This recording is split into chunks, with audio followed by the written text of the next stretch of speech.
culimada gobolka Mudug ayaa sheegay inay sii xoojinayaan ka qayb qaadashada dagaalka lagula jiro khawaarijta al-shabaab iyo sifaynta khawaarijta ee ka soconaya deegaanada koonfurta gobolka Mudug. qaar kamid ah culimada Soomaaliyeed oo maalmihii u dambeeyay ku sugnaa deegaanka lagu raqsay ee gobolka Mudug isla markaana ay kaga qayb galayeen siyaarada caalimkii weynaa ee Sheekh Cali Cilmi Faarax ayaa intii halkaasi ay ku sugnaayeen kulamo ay yeesheen kaga hadlay sida culimadu ay bulshada ugu baraarujin lahaayeen ka qayb qaadashada halganka xoreynta argagixisada iyo dagaalada ka socda dalka. sidoo kale culimadu ay hormuud ugu noqon lahaayeen bulshada. Sheekh Cabdimanaan Sheekh Maxamed Ismaan gudoomiyaha guddiga difaaca culimada gobolka Mudug oo isagu kamid ahaa culimadii ka qayb gashay kulankan ka dhacay deegaanka lagu raqsay intii lagu guda jiray siyaarada Sheekh Cali Cilmi Faarax ayaana warbaahinta qaranka uga waramay culimadu waxyaabaha ay kaga hadleen isku imaatinkooda iyo sida culimadu ay diyaarka ugu tahay inay bulshada ku baraarujiyaan la dagaalanka khawaarijta al-shabaab isla markaana ay tahay mid ku saleysan diinta islaamka. ugu horreynna Sheekh Cabdimanaan ayaa waxaan wax ka weydiiyay waxyaabihii ka soo baxay kulankii culimadu ay ku yeesheen deegaanka lagu raqsay.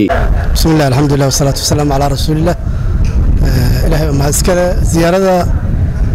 waxa ugu weyn oo laga hadlay waxa ahayd la dagaalanka khawaarijta. waqtiga dalka khawaarij ba ku soo duushay culimadana door muhiim ah ay ku lahaayeen in dib u xareynta marka waxa ahayd waxa laga wada hadlayay sidii dabaadigooda loo cirib tiri lahaa dalka looga sifayn lahaa abaabulkii iyo dagaalkiina loo xoojin lahaa sare lagu qaadi lahaa.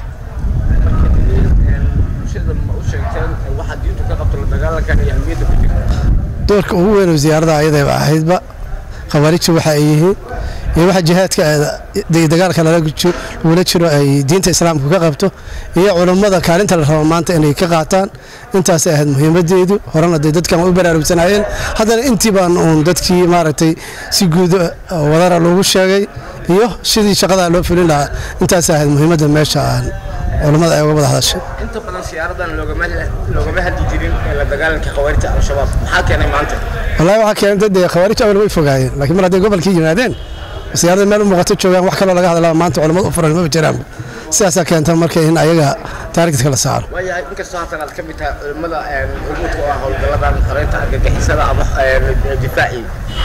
marka haddii culimadu haatan ay bulshada ku baraarujiyaan in kooxdaasi ay bannaan tahay la dagaalankooda iyo ciribtirkooda ayna yihiin dad diinta fidno ku wada maxay soo kartaa waxay ka bedeli kartaa dagaalka lagula jiro khawaarijta? wallahi waxa ka bedeli karaa mar hadiiba culimadu ay shaqadan hogaamiyaan bulshadiina ay u sheegaan in laga cirib tiro wadanka ayay fududeynaysaa insha Allah sidaasana aaminsan. waxaan ugu baaqayaa khawaarijta galbeelkooda si dhacayo